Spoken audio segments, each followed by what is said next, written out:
Nama saya Alex Susan Syukur. Saya berasal dari 2020 PGSD. Saya ingin menjawab soal nomor 1 sampai 5. Mata kuliah strategi pembelajaran. Yang soal pertama, bagian A. Hal utama dalam pembelajaran. Tujuan pembelajaran. Jika tujuan pembelajaran tercapai, maka pembelajaran itu efektif dan berhasil. Tetapi jika pembelajaran tidak tercapai, maka pembelajaran itu akan tidak efektif. Di sini guru harus melakukan berbagai strategi pembelajaran supaya tujuan pembelajaran tercapai. Bagian B, jelaskan konsep dan manfaat pembelajaran. Yang pertama, berdasarkan gambar yang saya amati, pembelajaran adalah sebuah rencana yang disusun rapi untuk mencapai tujuan pembelajaran. Selanjutnya, saya akan menjawab soal nomor 2. Jelaskan pemahaman kamu tentang hakikat pembelajaran mengajar. Pembelajaran mengajar merupakan suatu proses yang terpadu dalam satu kegiatan, yaitu proses interaksi atau hubungan timbal balik antara guru dengan siswa pada saat pengajaran berlangsung. Berikutnya, saya akan menjawab soal bagian B dengan bunyi pertanyaan, jelaskan klarifikasi strategi belajar mengajar. Ditinjau dari segi pengaturan guru dan siswa dapat dibedakan. Yang pertama, dari segi peraturan guru ada 2 macam, yaitu pengajaran oleh seorang guru dan mengajar yang dilakukan oleh suatu tim. Yang kedua, dari segi hubungan antara guru dengan siswa ada 2 macam, yaitu mengajar dengan tatap muka antara guru dan siswa, serta melakukan pengajaran dengan perantara media. Yang ketiga, dari segi siswa dapat dibedakan menjadi 3, yaitu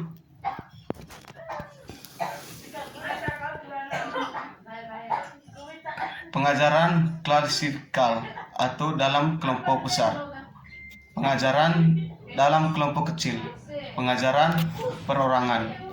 Yang keempat, ditinjau dari segi struktur peristiwa, belajar mengajar dibedakan menjadi yang pertama, struktur belajar mengajar yang bersifat tertutup.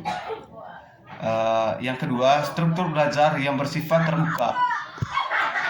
Yang kelima, ditinjau dari segi peranan guru dan siswa dalam mengolah pesan dapat dibedakan menjadi yang pertama, strategi belajar mengajar ekspositorial. Yang pertama, strategi belajar mengajar ekspositorik adalah pengajaran yang menyampaikan pesan dalam keadaan telah siap. Yang kedua, strategi belajar heuristik adalah pengajaran yang mengharuskan siswa untuk mengolah pesan. Yang keenam, ditinjau dari proses pengolahan pesan dapat dibedakan menjadi 2. Yang pertama, strategi belajar mengajar yang bersifat deduktif. Artinya, peristiwa belajar mengajar yang bertolak dari umum untuk dilihat keperlakuannya atau akibatnya. Yang kedua, strategi belajar bersifat eduktif. Artinya, strategi belajar mengajar yang ditandai oleh proses berpikir yang bergerak dari kursus ke umum. Saya akan menjawab soal nomor 3 dengan bunyi soal macam-macam strategi pembelajaran. Yang pertama, strategi discovery learning adalah memahami konsep, arti, dan hubungan melalui proses deduktif untuk akhirnya sampai kepada suatu kesimpulan. Discovery dilakukan melalui observasi, klasifikasi, pengukuran, prediksi, penentuan, dan inferensi. Kedua, strategi inquiry reasoning didefinisikan oleh Piaget sebagai pembelajaran yang mempersiapkan situasi bagi anak untuk melakukan eksperimen sendiri. Dalam arti luas ini, melihat apa yang terjadi dan mencari jawaban atas pelayanan sendiri.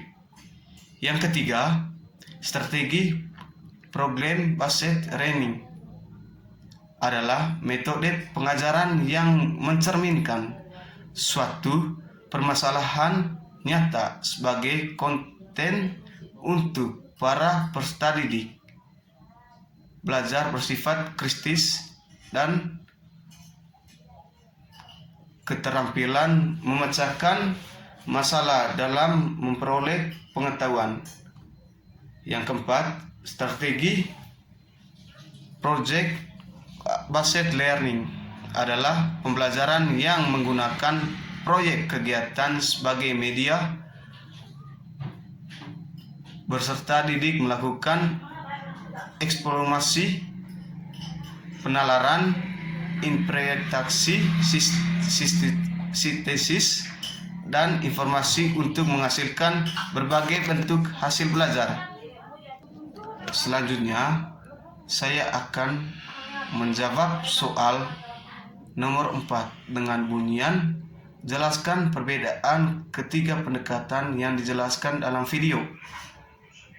Yang pertama, pendekatan inquiry discovery approach. Dalam sistem belajar mengajar menggunakan pendekatan ini, guru mengajikan bahan materi pembelajaran tidak dalam bentuk yang final, hasil akhir, tetapi para siswa peserta didik diberi kesempatan untuk mencari dan menemukan sendiri dengan menggunakan teknik pendekatan pemecahan masalah. Yang kedua, expository approach.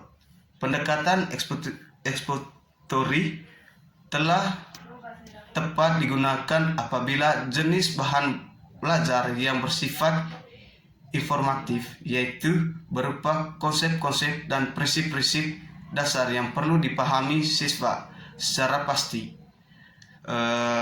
Pendekatan ini juga tepat digunakan apalagi jumlah warga berlaku dalam kegiatan belajar itu negatif banyak. Dalam pendekatan expository ini, proses belajar mengajar dilakukan dengan cara guru menyajikan bahan materi pembelajaran dalam bentuk telah mempersiapkan secara rapi, sistematif, dan lengkap, sehingga para siswa sudah menyiapkan dan melaksanakannya secara tertib dan teratur. Yang ketiga, mastery learning adalah pendekatan belajar mengajar dengan memiliki berat pada penguasaan materi bahan pengajaran secara tuntas pada diri siswa. Siswa dituntut untuk menguasai materi 90% dan tuntas. Selanjutnya saya akan menjawab soal nomor 5 dengan bunyian jelaskan 12 jenis metode pembelajaran. Yang pertama, metode ceramah adalah salah satu metode pembelajaran yang bersifat konversional karena guru menyampaikan materi kepada siswa secara lisan. Yang kedua, metode diskusi.